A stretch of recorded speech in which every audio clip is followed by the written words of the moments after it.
This is a copy of the Book of Common Prayer and Hymns Ancient and Modern that was given to me by my mother when I was 23, on the day that I was baptised, confirmed and took my first communion. For me, it represents the beginning of my Christian life. I regularly attended church for a few years afterwards, but stopped until about 15 years ago when I felt that my life needed a different dimension, and I started to attend St Matthew's, where I have been a regular worshipper ever since.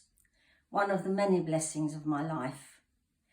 My book has its place in the bookcase in the hall, and I pass it many, many times a day.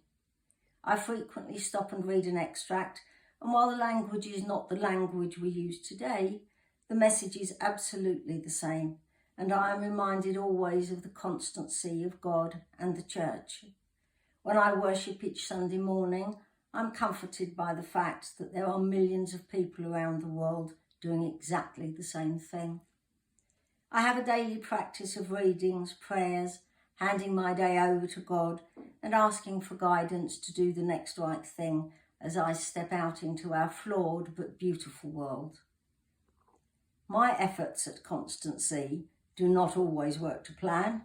I don't always get it right, and sometimes life takes over and I forget.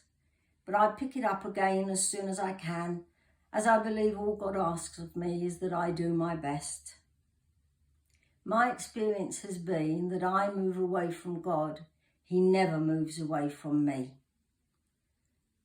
I'd like to wish you and yours a joyful and peaceful Christmas.